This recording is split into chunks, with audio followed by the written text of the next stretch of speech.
Hello and welcome to the show. Now, if you want a big, comfortable four-door saloon car or a sports coupe, this is still really rather quick.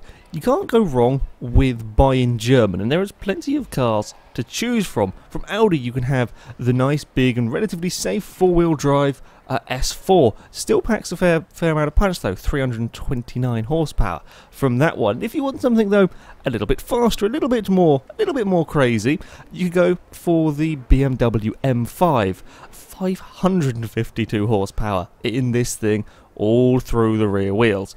That's a lot of power. That's a lot of power for a supercar, let alone for a four-door saloon vehicle. Maybe you want something a little bit more crazy. In fact, this is right at the very top end of the crazy tree. It is the Mercedes C63 AMG Black Series. A very aggressive looking car. I was surprised. I thought this had more power than the M5. It doesn't. But it still has 510 horsepower, which is more than enough to completely and utterly destroy the rear tyres, if the mood takes you to do such sort of things. However, there is a new contender from Japan. It is the Lexus RC-F, and I have to say, the look, certainly from the back, it looks fantastic. From the back and from the sides, I would argue this is perhaps the best looking sort of sports coupe or sort of super coupe, super saloon style car that there is. From the back, it's a fantastic looking vehicle. I really do quite like it, and it comes in orange as standard as well, which is always good. And then we come to the front, and then things get a little bit weird. I don't think gopping has ever been more appropriate for for the look of the car. I don't know what's going on with Lexuses of late. I don't know what's going on with the grills. They've got a very weird design going on at the front, and I don't really like it. I don't think it's a bad looking car overall. The front looks weird. I'm not so sure about it. Once you're inside, you don't have to worry about that anyway. When it comes to the power front, well, the Lexus doesn't do too badly. 467 horsepower in this thing. That's not too bad. Okay, it's not quite as powerful as the M5 or the Mercedes AMG cars, but that still packs a fair punch. The weight, all of these cars are quite heavy.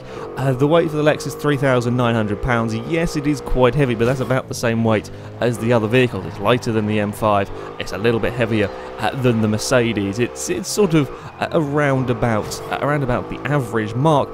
But the handling is absolutely fantastic. This is a great car to drive. I really didn't expect it. From Lexus, the people that are well known for making very well made, very reliable, if kind of boring cars. Yes, they make the LFA. I know about the LFA, but that's a supercar that you don't necessarily associate with Lexus normally. Yeah, they're normal cars, not the most exciting things in the world, but this thing is fantastic fun to drive. It's a very lively car. It wants to be going sideways at all times for some reason. It's just how it wants to corner. And because it has still got quite a lot of grip, it's very easy just to mess around with it. It's very easy to chuck this into corners and slide it around all over the place and have a lot of silly fun with it. As strange a comparison as this is, the Lexus reminds me a lot of a TVR Sagaris when you come to drive it. It really does. The Sagaris, I love driving the Sagaris. It's a crazy thing that will want to be going sideways absolutely everywhere, but it's just about controllable with it, and that's how the Lexus feels. It's good fun. Maybe around, if you want to be sensible around a track and drive it like a proper car, you can be as well. You can, again, much like with the TVR, you can drive the Lexus sensibly if you want, and it is good. The brakes are nice. If you're not a moron with the throttle, there is a decent amount of grip through the corners. You can carry some good corner speed, but you tend not to, in all honesty. It's kind of it's far too tempting to mess around with the Lexus and not take it too seriously. It's far too tempting. Yes, if you're really trying, I may have outbraked myself a little bit. It's quite a forgiving car as well, even if you do get things wrong with it. Yeah, you can be sensible. You can drive this car around a track very quickly if you want to. The chances of you wanting to, though, are quite small. It's much more fun to chuck it into the corners and see what happens, and because it has so much grip, you can get away with it. Even me, who's certainly not a drifter, doesn't really like drifting, you can have a lot of fun with this car because it just has the grip. But how does it compare to the other vehicles? Well, first of all, we were to have a drag race with a selection of them. Off the line, the Audis are going to blast away because they're a four-wheel drive. Of the rear-wheel drive vehicles here, the Lexus was the slowest. It was the slowest getting off the line, and while the M4 does gradually drop back, in a quarter-of-a-mile drag race, the Lexus would be beaten by the Tesla. It's not that quick on the acceleration front, it just doesn't quite have the power of some of these other vehicles. The RS6 Audi and the Mercedes are long gone in the distance. The M5 and Audi S4 in front are very close together, but it's just not quite got the power. It does beat the Tesla, but over a shorter distance it wouldn't. And the M4, well, the M4 does struggle a little bit in the drag racing front. We slightly changed around a couple of the cars for the next attempt, but the Lexus didn't do quite as well as I thought it might do in this test. It's yeah, it struggles. We had the E-Class AMG, so that's four-wheel drive. That is just gone as well. We swapped out the M4 for a Chevrolet Supersport for a bit more of an interesting comparison. The Chevy, again, over a quarter of a mile, the Lexus would have been last in this one. It gradually catches the Tesla and passes it. The Chevy would pass the Tesla as well. By the very end of this race, my Lexus is just beginning to catch the Audi S4. It's just beginning to catch the S4 at the final stage. Yeah, straight line speed, the Lexus is beaten by a lot of the other cars. I mean, Chevy's not far off the Lexus for straight line speed. But that's maybe not too surprising. It's not the most powerful car here, and it doesn't have the traction of the four-wheel drive Audi. So, what about when it comes to a circuit race? Now, I picked two different tracks for this one to try and mix things up. So we've got one track. This first one, it's quite a tight, quite a twisty one with some nasty corners. The second one is a lot faster, a lot more flowing a circuit. Off the start line, as you can imagine, the two Audis are completely vanished. We went side by side with the Tesla through the first couple of corners, and the Lexus came out the other side. The better of the two. This next far section, the S4 gets things a little bit wrong, plays in some bushes, and I find a Lexus-sized gap.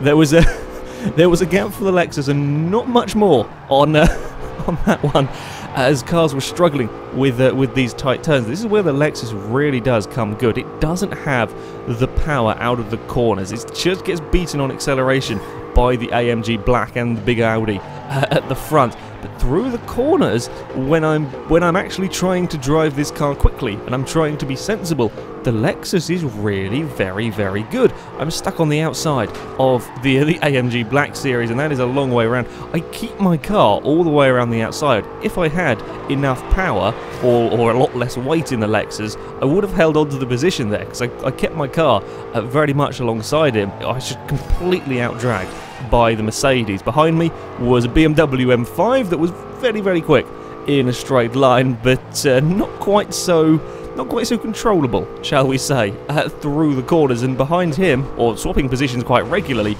with him, was the Chevrolet. The Chevrolet Supersport did really bloody well.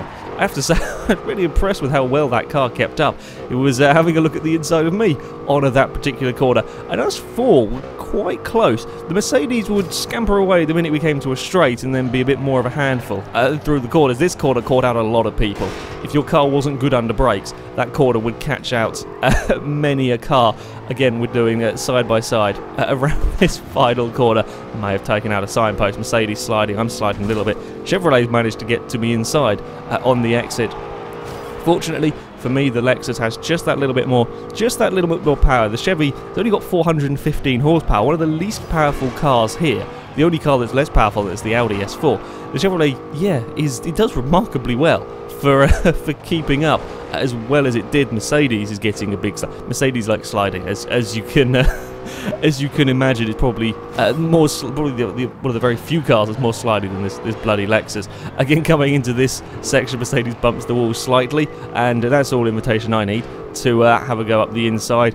And yeah, through the corners, the Lexus was really holding its own. Through these tight and twisty sections, the Lexus was doing very well. It was a good fun car to drive as well. Once you've stopped it sliding and you've got your sensible head on, you can go pretty damn quickly around this track. The brakes in it are lovely. One of the better braking cars probably the best handling vehicle here. The big Audis were very understeering, and while the RS6 at the front was far too quick in a straight line, far too quick accelerating for the Lexus, it wasn't that nice through the corners. In comparison, Mercedes is sliding out of the final corner, Chevrolet is even more sideways, and I get a second place with the Lexus, with the fastest lap time as well.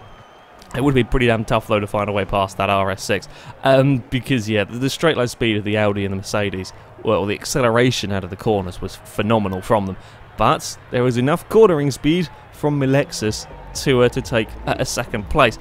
This next one, I thought the RC-F may struggle a little bit more on, because it is a fast track, probably one of the fastest tracks that there is in Horizon 2. So yeah, maybe not quite the Lexus's strong point. Getting off the line, the Audis are flying, and I struggle with the initial launch. It's not that there's terrible wheel spin from the Lexus, it just doesn't really get going that nicely.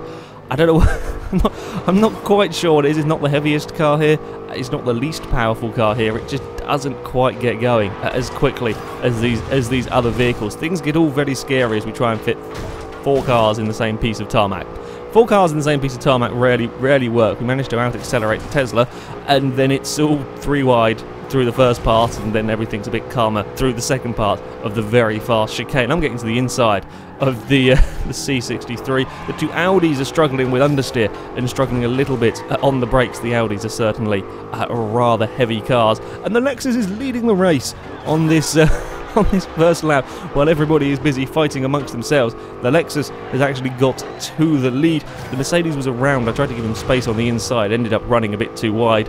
At the end of the day, though, there was not much I could do about the straight line speed of the Merc. That was long gone. And then the M5 was coming. Well, don't forget the M5 is the equal most powerful car here, with 552 horsepower, the same horsepower as the Audi RS6. The RS6 vanished in this race because it missed a checkpoint. So yeah, we stood a chance of having a slightly different finishing order if we could finish, or if we could keep ahead of the RS6 while he's trying to get back onto the tail of the field. I was sort of held on to the Mercedes a little bit at the start of, or through the first few corners of this lap. The minute we got to a sort of straight, it was gone, and there was not much that I could do about it. I tried to be brave on the brakes here and got things a little bit wrong. Ended up out wide, which wasn't helping matters. The BMW was then coming to join in the fun. He's on the inside of the corner. I can't do a huge amount here. I have to sort of give him space. You can see the grip the Lexus has. I can go around the outside of that turn. I can go around the outside of the M5 there, and I have enough grip to get away with it, and he can't do anything about it. But then we come to another straight, and the M5 is going to pretty much cruise up alongside. But considering the BMW has 100, or almost 100 more horsepower than the Lexus, it's not sort of massively overpowering in a straight line. It's just enough to make it very difficult for me. It's very difficult for me to try and keep that car behind. I'm running a bit close to the trees. That's not quite where you want to be, and that's put me out of position for these next couple of corners. I just stay out wide as BMW on the inside. The Chevy has come back to join in the fun. He's bringing the Tesla with him, and the BMW M4 are all joining the party in this one. I'm still stuck having to try to go around the outside of cars, and yeah, it's a testament to the Lexus how much grip it does have, that it can do this. It can stay around the outside of the M5. Unfortunately, it left me in a slightly wonky position for this next corner. The Chevy manages to get past. I'm trying to fight back into the next corner, but not really far enough alongside. The M4, that very much struggles with its straight line speed acceleration, is good around a track because it is so light in comparison to the rest of these vehicles. It's like 3,200 pounds for the M4, which makes it the lightest car here by a sort of 700 pounds. So yeah, the M4 around the track, it struggles with the straight line bit, but actually around the track, it was holding its own until it outbraked itself a little bit into turn 1. I managed to find my way past the Chevy that's still looking to get back at me. Yeah, as I said, still surprised by the Chevy, how well that was holding up. It was a little bit of an eventful opening couple of laps for the Lexus. I eventually managed to get my car back in front of the Chevy, and without being side by side with anybody, I can just pull away through the uphill chicane, and now got a little bit of space back to the car behind. The Tesla's having a look, trying to get past the Chevy. Yeah, just with that little bit of space, I could pull away from the battles. Towards the end of the race, I would gradually catch up to the back of the M5, but run out of laps. The RS6 did catch up to the pack until he had another off and dropped further back. But yeah, the RS6 was by far the quickest car here. It set a far faster lap time, but it was the C63 AMG that would take victory from the M5. My Lexus taking third. Tesla got up into fourth on that one. So as far as being an alternative to the German cars, the Lexus is a very solid choice. Around a circuit, it's probably the third fastest car here. I mean, I put in the RS6 and the C63 AMG as to be very tough targets for the Lexus to beat, and it really did hold its own on the tight and twisty stuff. It just doesn't quite have that straight line speed, and as you saw in the drag races, it struggles with the straight line speed compared to the more powerful vehicles. However, around the track, yeah, it's a damn nice car to drive, I have to say. And let's not forget, the two vehicles that beat it, the Mercedes and the Audi, the Mercedes costs 170,000 credits, the Audi 117,000, and the Lexus 58,500. Half the price of the Audi, a third the price of the Mercedes. As far as value for money goes, the Lexus is fantastic, and you can have all of the silly sideways fun that you have in the C63, you can have in the Lexus as well, and it's all a little bit safer and a little bit more controllable. The Lexus is such an easy, forgiving car to drive.